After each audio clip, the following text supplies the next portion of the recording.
Greetings, everybody. My name is Derek Sloan, and I am the Member of Parliament for Hastings, Lennox, and Addington. I am very honored to be joined today by Dr. Byram Bridle from University of Guelph, Dr. Patrick Phillips from Englehart Hospital, and Dr. Don Welsh from the University of Western Ontario.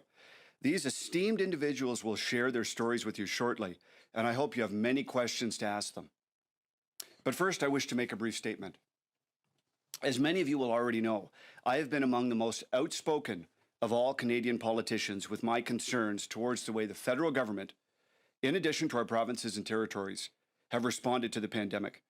Whether it was never-ending lockdowns, the curtailing of constitutionally protected rights, the extreme measures taken against Canadian small businesses, or basic concerns about informed consent and vaccination, mental health and deferred medical procedures that have caused a cascading effect on our health system. I've consistently stood up for Canadians when no other federal party would. Those of you watching this today may not be aware that several weeks ago I issued a call for whistleblowers to our medical and scientific communities across this country. Doctors, nurses, medical scientists, and other experts have indeed reached out to me through various channels to tell me their stories. At times, the information they've provided has been shocking. However, the single uniting factor was that none of their stories were being told either here in Parliament or in our national media. In fact, these individuals are being blocked at many levels from telling their stories. And since Parliament is about speaking the truth and the needs of the people, what more fitting location and fitting time than here on Parliament Hill to do this today? One of the first whistleblowers to reach out to me was a concerned nurse who has spent over 20 years working in a hospital in my riding of Hastings, Lennox, and Addington. For her own protection, I will not name her today. When she reached out to my office, it was to inform me that the local hospital she worked in was experiencing very low numbers of COVID patients. That is, until they took in many patients from Toronto hotspots, which artificially raised the number of COVID patients in our community in a way that was not accurately reflected in the local media reports to the public. It made it look like locally we had a lot more active cases than we truly had. This type of fear-mongering in media reports has been a major issue of concern throughout this pandemic. Even worse, this nurse informed me that many of the sick patients had in fact already been vaccinated. This was not something we were hearing from our local health officials in local media reports. Even worse, this honest and diligent nurse was afraid to say anything publicly because the College of Nurses of Ontario was threatening nurses who spoke out with what they were personally witnessing in their hospitals. Anecdotal stories such as this came in with several frontline medical professionals reaching out to me with each passing day. It gets worse. On the whistleblower file, things drastically changed on April 30th, 2021. The College of Physicians and Surgeons of Ontario, known as CPSO, issued a dire statement threatening any doctor who spoke out about what they were witnessing on the front lines of our hospitals, in their own clinics, and in our communities. The purpose of governing bodies like the CPSO is to protect the public, not to stifle legitimate scientific inquiry or dissent by professional doctors. But this attempt to intimidate doctors into silence had the opposite effect. My office was inundated with calls of concern. At the time, we began working very closely with multiple groups of doctors and other concerned medical professionals. These honest and hardworking doctors are fully galvanized against the regressive authoritarian overreach of the CPSO and other similar governing bodies. I'm going to share a couple of stories that have been shared with me from medical professionals and ordinary Canadians, and then the doctors here today will share their perspectives as well. The first note surrounds vaccination from an individual who can't share her name due to potential job repercussions. And her words to me are, Derek, I am a 30-year-old female citizen of Winnipeg who was recently pressured by healthcare workers and the media to take the COVID vaccine. I was told that the benefits outweigh the risks, but I now realize that I was never informed of any of the potential risks. 4 days after my first and only Pfizer dose, I was diagnosed with heart inflammation and fluid buildup around my heart. I'm now on anti-inflammatories for 3 months that have the potential of injuring my only kidney. And she adds, I was born with only one kidney. The media keeps saying that these cases are rare and that they typically happen in young men. But so far, she says, I know 3 other Winnipeg women who have also developed heart issues post-shot. And she notes that we are all young, under 35 years old. Well, this is all concerning, she goes on to say. The most concerning part is that we are still being advised by our doctors to get a second dose. At this point, it feels like they are purposefully trying to harm us. The second note I received comes from one of our honorable members of the Canadian Forces. And again, I received so many notes, I couldn't go over them all, but I picked a few to share today. I want to thank our members of our Canadian Forces for courageously doing their job, and for this particular member for sharing this note with me. Good morning, Mr. Sloan, he says. I am a CAF member who fundamentally believes that Canadians are being misled and taken advantage of by our government institutions. I feel it is my obligation to contribute to the betterment of our country and the safety of our citizens. As of Friday, my COC is boasting a 90% vaccination rate within the CAF. This was achieved by the following requirements. Number 1, CAF members are required to complete the DLN course before having a vaccination appointment scheduled on their behalf at a mass vaccination clinic on base with staff, other CAF members, and PHAC, Public Health Agency of Canada officials. Number 2, all members are required to attend the clinic regardless of their personal wishes to receive the vaccine or not. Upon arrival, members are seated and given a 2-page briefing document which summarizes the information in the online course. Members are then ushered one by one into cubicles and asked if they wish to receive the vaccine. A PHAC nurse is on site to answer any questions. The member is free to leave after a 15-minute period of observation. In my experience, he goes on to say, I felt that both times I went to the clinic that I was being pressured and encouraged to blindly accept the process. On my second visit, which was much more aggressive, I was directed to speak with the public health nurse who advised me that I was not authorized to obtain the vaccine from civilian sources and that the vaccine was in short supply, and that it was just like a flu shot, which would have many follow-up booster shots. I asked the nurse when the vaccine would be licensed in Canada out of interim use authorization, and was stunned when she knew nothing of the actual process. I am concerned for my fellow members, he says. I have witnessed my coworkers suffer vaccine injury in the past, and am sure that the military will cover up the true devastation caused, as it has done before with suicides. There is talk that the vaccine will be mandatory for all CAF members in November. My solemn plea to you is that this is somehow prevented. We are currently being told to be leaders and take the vaccine, and if this happens, it won't be long before all Canadians will be subject to mandatory vaccination. Thank you for your time, a scared CAF member. So I've shared a couple of private notes with you, to me, from Canadians involving their interactions with health professionals and institutions. As you can see, we should be asking questions about this process, but whenever someone does so, they are intimidated or censored by whomever it is that they're reporting to. With that in mind, it became clear that I had to convene a summit today to tell you personally and directly about the censorship several doctors are facing here in the country, and these doctors that are with me today are indicative of many, many more doctors. And I've spoken with dozens and dozens of them personally, and I'm certain there are hundreds of doctors and scientists across this country who are facing extreme pressure and censorship for asking legitimate scientific questions. Many people at high levels across the federal and provincial governments are misleading the public. And the media must now hold these officials accountable for their lack of transparency and honesty on these matters. In these troubling times, I thank you for being here today. And all I can say is God bless Canada. Thank you so much for being here with me today. Dr. Bridle, would you tell us your story here at the front? Thank you.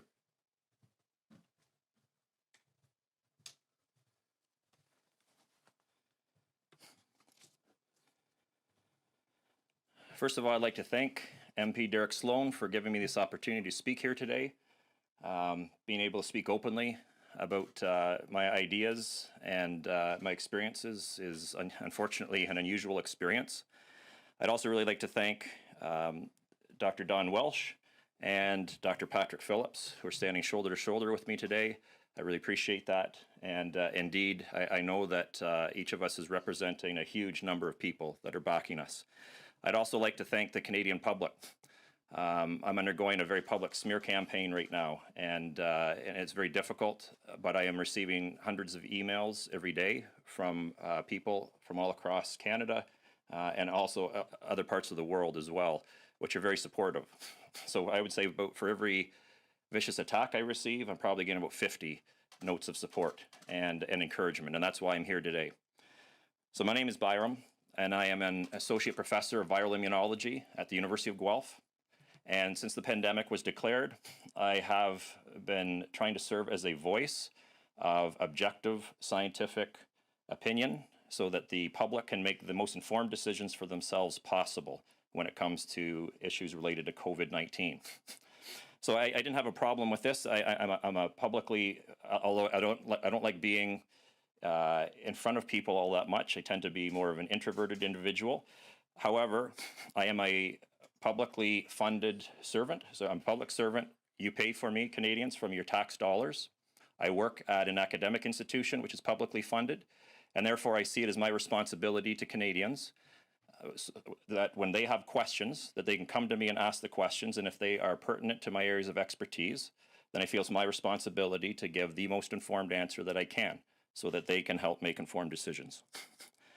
2 weeks ago, I gave an interview. It was a 5-minute radio interview. The company that runs the radio show did nothing wrong. The host asked me one question, and she did absolutely nothing wrong. She was doing her job. The question she asked me was if I knew whether or not there could be a possible link between COVID-19 vaccines and cases of heart inflammation that have been reported around the world in young males. In this case, it was 12 young males in Israel. And I've been delving into the literature very deeply because I'm a vaccinologist. My entire research program is based on the development of novel vaccines. My publication record is based on publishing information about vaccines. So I have a lot of expertise in this area. And indeed, I have, along with a large number of collaborators, both within Canada and internationally, have developed some serious concerns about the current COVID-19 vaccines. And so I felt that I could express concern and that there might be a possible link between this heart inflammation that's occurring and these COVID-19 vaccines. After I did this interview, 5 minutes, again trying to present to a lay audience, it was like a nuclear bomb went off in my world, and my life was thrown upside down. And I'm sure my life will never be the same again. So within 24 hours, there was a libelous website that was put up using my domain name. A fake Twitter account was developed to slander me. And I've been undergoing daily attacks, either through email, people attempting to call me, and definitely in the social media. And I never had a presence within the social media until recently when I now have a fake social media presence. This has been very hard on me and my family.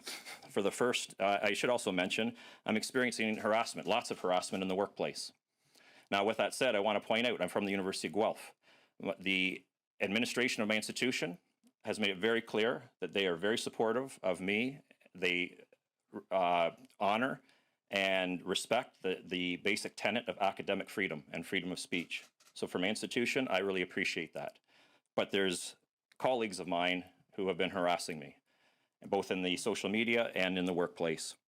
It's even gone so far as to have one of the members of the Ontario COVID-19 Science Advisory Committee. They were actually the first ones to post the link to this slanderous website. And they have fanned the flames of this smear campaign quite strongly since then. They even went so far as to release confidential medical information about my parents. This is an egregious act. This is a practicing physician. A practicing physician should know that they should not be releasing confidential information about people, medical information, in the social realm. So these are the types of things that I've been experiencing over the past couple of weeks. After 3 days, it was like a walking zombie. I got about 1.5 hours of sleep the first several nights. Then I got it together because of my support network. I've got a couple of colleagues locally at my institution who have stood shoulder to shoulder with me. I'm part of the Canadian COVID Care Alliance. This is a group of individuals. In fact, the reason that we exist is sad. We exist because we're like-minded in the sense that we all want to be able to speak openly and freely about the science and medicine underpinning COVID-19. And we don't feel safe to do it anywhere else other than within our own private group. where we feel safe. Myself and one other member of that group, our group is growing to 100 members and is still rapidly growing. We're quite new. And only 2 of us are willing to talk to the media about this group. The others are too afraid for their jobs. They're afraid, they're physicians that are afraid they're going to lose their license to practice, and they're academics and other professionals who are afraid that they are going to lose their jobs. So what I'm going to talk about right now is exactly why I've been harassed, okay? And so this science that I'm going to talk about very briefly, I don't have much time, so I'm just going to be very brief. But if you want more information about this, I've written a comprehensive guide for parents so that they can make informed decisions about COVID-19 vaccines when it comes to vaccinating their children. This guide you can find at the website for the Canadian COVID Care Alliance. So that is CanadianCOVIDCareAlliance.org. And what happened in this interview? When I was asked if I'm concerned or if I saw potential for a link between heart inflammation and the COVID-19 vaccines, I said I did. And this is why. What we have learned, and we've learned this from a large body of scientific literature. We've also learned this from reports that were submitted by Pfizer themselves to regulatory agencies, one in particular to a regulatory agency in Japan. And what we have learned is, I'm very familiar with vaccines, and traditional vaccine technology would tell us that when you put a vaccine into the shoulder, and that's where we get vaccinated with the COVID-19 vaccines, traditional vaccine technology tells us the vaccine would stay on the shoulder. And then what would happen is cells from the immune system would come and pick up the spike protein. All these vaccines get our bodies to manufacture the spike protein, right? So cells of the immune system pick up that spike protein, take it to the local draining lymph node, and activate the immune system. That's why often when we get sick or we've been vaccinated, sometimes our lymph nodes swell, because that's where our immune response is happening, and our B and T cells go throughout the body to look for the virus, okay? So this was an assumption, and I accept that early on in the pandemic and when we were first rolling out these vaccines, we've had to largely work based on assumptions. But you know what? The scientific literature has exploded over the last 16 months, and we understand so much more, okay? And so now we're looking at vaccinating children, and it's no longer okay to proceed based on assumptions. And so what we have found is that this assumption about the vaccine remaining in the shoulder does not apply to this novel vaccine technology that's never been in people before.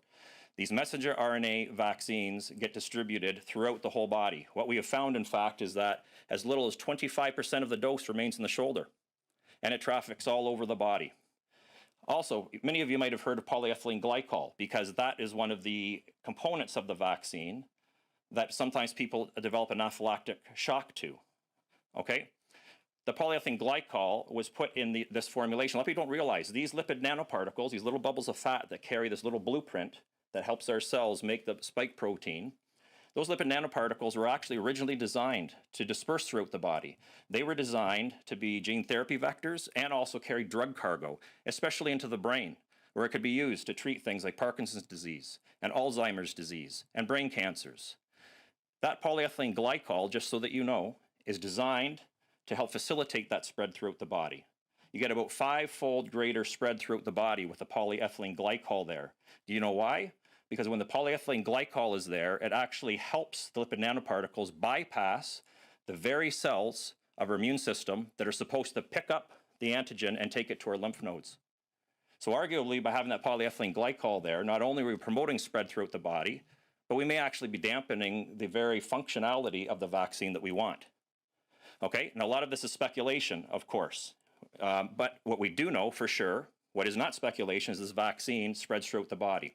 What we also know is that proper studies have not been conducted. Remarkably, this is based on a rat study, a study done in rats, and that's appropriate as a starting point, but that should not be the end point. This should have been done in at least 2 animal models. And remarkably, it hasn't been done in people. And it has not been done at all with the actual vaccine formulation that we are administering to our children. It has not, the actual vaccine formulation has not even been evaluated. What's been evaluated is the lipid nanoparticle technology, but not the vaccine itself. Even when it comes to reproductive studies, when the reproductive studies were done, only female mice or female rodents were vaccinated. The males were not. And also what people don't realize, and there was no evidence of any issues with fertility. What people don't realize is these rodents are completely inappropriate models for COVID-19. They don't express the receptor like we do. So of course you're going to see safety in a model like that. It's an inappropriate animal model. So what I'm trying to get out to you here is there are studies. We were told there would be no shortcuts. There have been shortcuts. Okay? Now I can understand when in a panic and when we're trying to deal with something that we felt was extremely dangerous. You know, I can understand, again, moving based on assumptions. But remember, what I'm focusing on here are children and vaccinating healthy children. Mass vaccination of millions of healthy Canadian children demands that the level of safety associated with this, the assessed safety profile, has to be exceptionally high, right? We've had 13 Canadians under the age of 20 die in 16 months, with well over 2,500 dying from other causes, okay? So this is just to put it in perspective. So we really need to focus on the safety here. And then what I just want to point out is this science is backed up by many scientists and many physicians, including one of the inventors of messenger RNA vaccine technology, Dr. Robert Malone. Okay, so this is a genuine concern for children, and where this leads me to is by expressing this, my career may very well have been destroyed, and I don't understand that. It's incomprehensible to me that this has happened, okay? But as Canadians, we have to ask ourselves, do you want your physicians and scientists, their voices suppressed? We're polarized right now. We're polarized in Canada. We have people on both sides. But you have to understand, we're just as passionate. We feel that we are trying to look after the best interests. We're doing our cost-benefit analysis, for example, in my case with children. And I honestly feel that by proceeding with vaccination right now, without conducting the proper safety tests, we may do more harm than good. I'm passionate about that, but I'm respectful of those who hold the opposite opinion. I would ask for the same for myself and my colleagues. We can't suppress open discussion of science and medicine in Canada. It's a hallmark of a democratic society. Okay, and one of the other things I want to point out is I'm here representing physicians, scientists, members of the media who feel suppressed, and I've also been asked to represent some politicians who approached me privately, who feel that their jobs are at risk. And MP Derek Sloan can certainly attest to what happens if you speak up too much about, trying to have open discussions. Okay, so I want to end here, but I want to point out that Dr. Patrick Phillips is going to be speaking in a few minutes.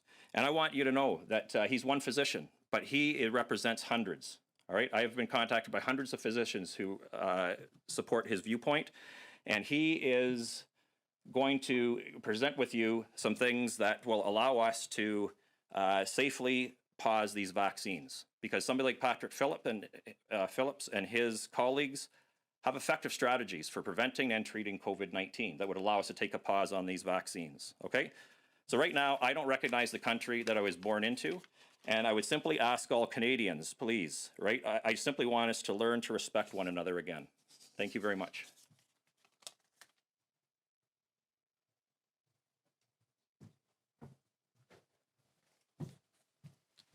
Thank you very much, Byram, and thank you very much, Derek, for organizing this and having us here.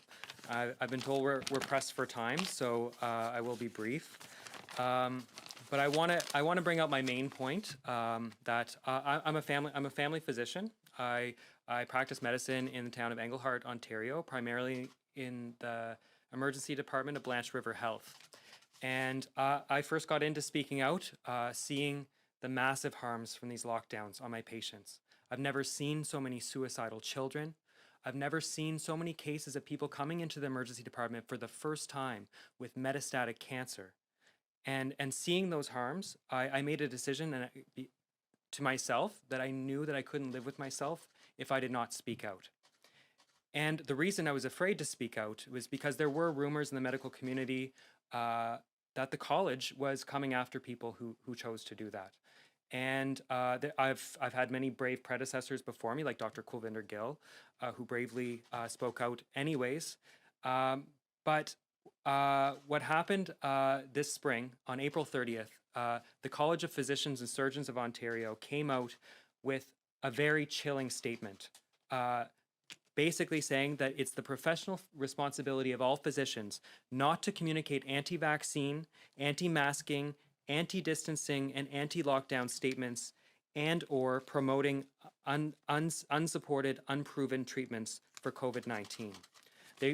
were very explicit and threatened investigation and discipline for any physicians who express any of the negative aspects of any of these interventions, no matter what the evidence says. And I have to say, over this last year, I've done a lot of research. I've looking into the evidence around lockdowns, but especially around treatments.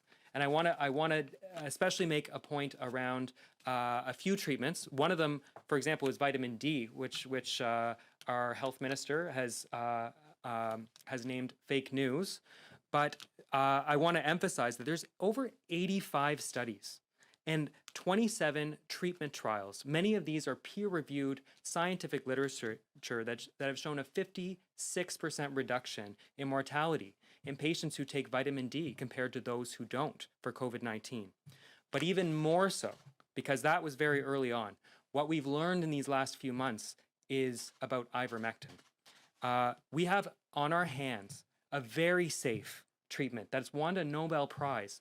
Billions of doses have been administered throughout the world because it's a commonly used antiparasitic that's over the counter in many countries around the world. And world-leading scientific and physician researchers, Dr. Paul Merrick and Dr. Pierre Corey, have been shouting from the rooftops around this medication because at this point we have 97 studies and over 30 randomized control trials that have shown a huge benefit to this medication in reducing the risk of death and hospitalization in patients who have COVID. And not only does this treat patients with COVID, especially when you give it early, but there is also a role, and there's 14 randomized control trials for prophylaxis, meaning taking this medication for high-risk patients early, it can reduce your chance of catching COVID in the first place, which is especially relevant for long-term care homes and for healthcare workers in hospitals. And at this point, the College of Physicians has launched investigations against many of my colleagues, including myself, threatening to take our licenses away for promoting what they call unproven treatments, but what the scientific peer-reviewed literature shows is very well supported in the science around these treatments. And so I've made a decision to myself, likewise, like when I decided to speak out about lockdowns, that I could not live with myself.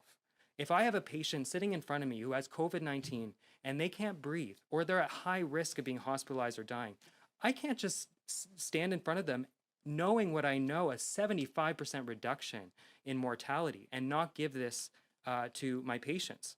But more so, seeing what's happening with the Ontario Science Table, not recommending this medication, even recommending against vitamin D, which I think is unthinkable because the harm is none. This is a natural substance. And they're telling us not to give this to these patients despite mortality benefit. I know there's something going wrong, and I knew I needed to speak out no matter what the college does to my license. Because at this point, there's bigger things going on than my career, and I thank Byram for bringing that up, but there's something bigger than my medical career at this point because lives are being lost, and we need to speak out. And so thank you, Derek, for having me here to get this message out, and I think we're moving on to Dr. Welsh. Yeah.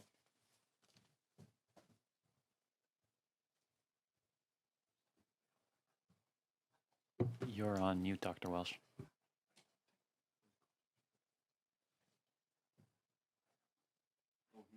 Dr. Welsh, you're on mute. If you could please unmute yourself.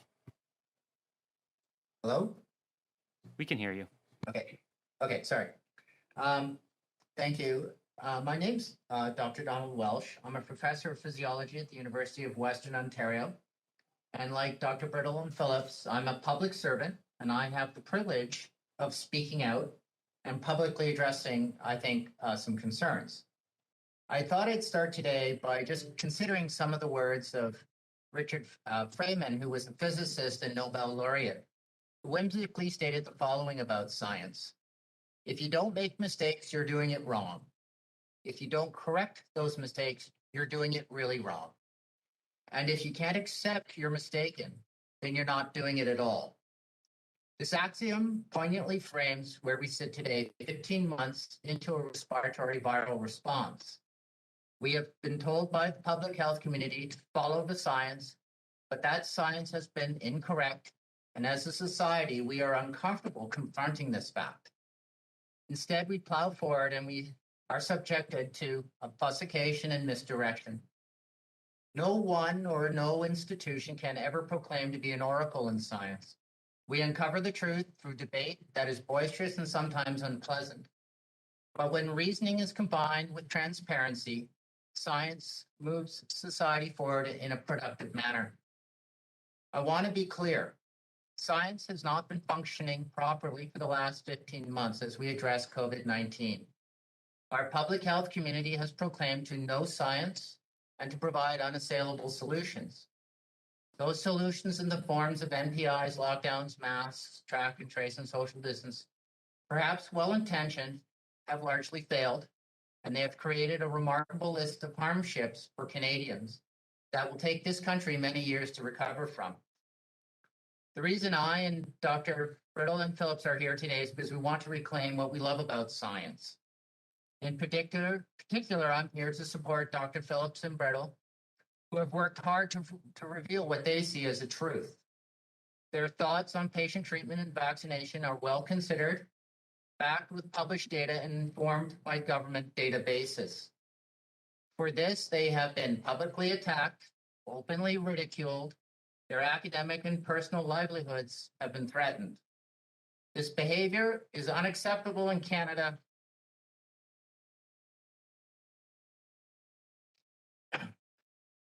and it's antithetical to an open and enlightened society. It is time for all in Canada to engage in critical thinking, to question all aspects of public health response to COVID-19. We need deep engagement. We need thoughtful debate to turn this public health response around. This public health response hasn't kept up with the facts on the ground. It's time for Canada to right our ship and move forward productively together. This includes, I believe, in the end, a full and robust Royal Commission to publicly address the many flaws that appear to underlie this public response. Thank you.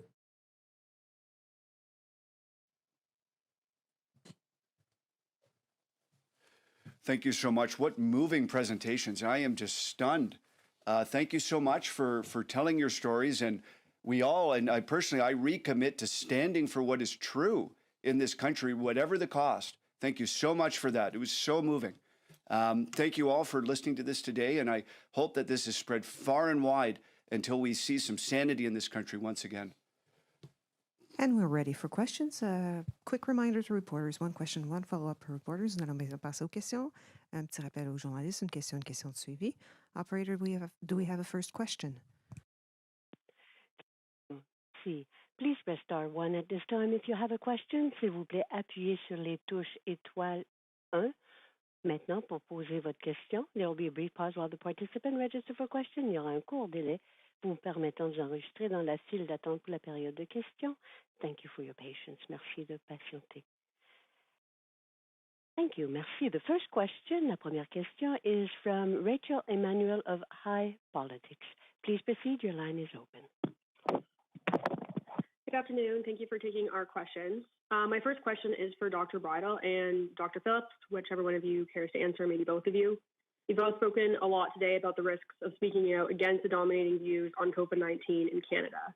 What I'm wondering is if you've ever experienced or witnessed this type of muzzling before for dissenting views on medical treatment in Canada.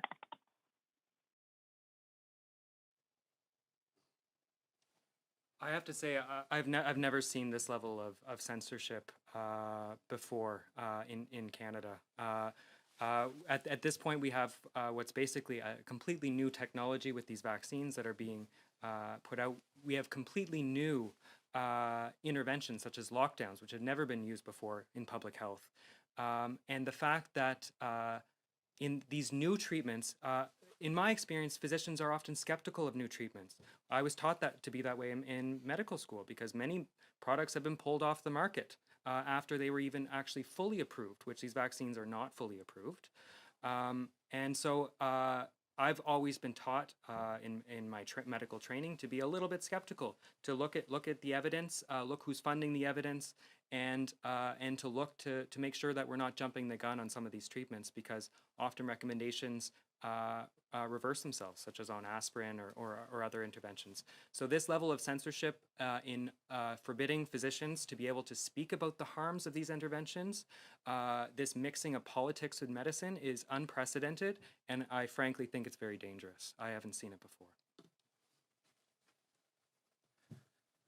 As an academic scientist, I'd like to Thank echo you. those thoughts. So, Continue, that'd be great. can I continue? Yeah, so I'd like to echo those thoughts as an academic scientist. The underpinning of science is to have open debate. That's a critical quality control mechanism that we have within the scientific field globally. I mean, if you can't have open scientific debate, it's one of these classical examples, right, of iron sharpens iron. And it's okay to have differing opinions. And when things are new and the literature is emerging, right? I mean, by definition, you're going to have one study that emerges, right? And then you have to look at that with a bit of a grain of salt, right? Because it's just one study. And then if you have a second study and it's an opposing opinion, right? Then we have to get more weight. But what we do as scientists, therefore, is debate is not wrong. There's nothing inherently wrong with holding different opinions. But what we do have to be obligated to do is follow the weight of the science. Just like Dr. Phillips mentioned when it comes to ivermectin, right? I actually was quite a skeptic about ivermectin. I'll be totally honest. At the beginning of the pandemic, I was a complete skeptic because I developed vaccines. And I knew that something like the vaccines could not be used in Canada under an emergency use authorization if there were good, accepted, and safe treatments available. So I was actually okay with the initial couple of papers that got published, these were trials that weren't run properly. The control group these were run in countries where the control group was taking an unknown amount of ivermectin. So essentially we were studying an ivermectin treated group to a group that was treated to an unknown degree with ivermectin. But I was okay with it because I knew vaccines, and I'm a vaccinologist, wouldn't be acceptable. But as Dr. Phillips has mentioned, because I'm developing the vaccines, I've kept a close eye on these therapies. And what I saw was, over time, an avalanche of data in favor of these. And I'm a scientist, and I have to follow the science. Okay, so that's where I ended up with that conclusion. All right, is that and so yes, this kind of suppression is unprecedented. I've never seen it ever before. Follow up. My follow-up question is for MP Derek Sloan. The doctors who spoke here today mentioned that not many people in their field are willing or able to stand up because of repercussions like being slandered or losing their job. As we all know, you lost your seat in the Conservative Party because of your willingness to speak out and be frank on issues. And you're also one of the few MPs who's been critical of the government's COVID policies. If you lose your seat in the government in the next election, do you think there will still be a voice within the federal government for free speech? Well, it's true that the party system has hijacked democracy in the sense that individual MPs are not able to express their opinions. They could, but the implications of they could and should, but the implications of doing that are clear to see, and it's very unfortunate. And I hope that the public wakes up and sees what's going on and demands that their local representatives actually represent them and not just whatever the leader of whatever party they're involved in wants to say. Operator, do we have a next question? Thank you, merci. Once again, please press star 1 if you have a question. De nouveau, n'hésitez pas à appuyer sur étoile 1 pour toute question.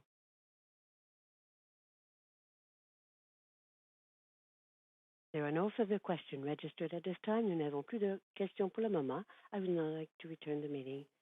This concludes the press conference. Ceci met fin à la conférence de presse. Merci. Thank you. Merci.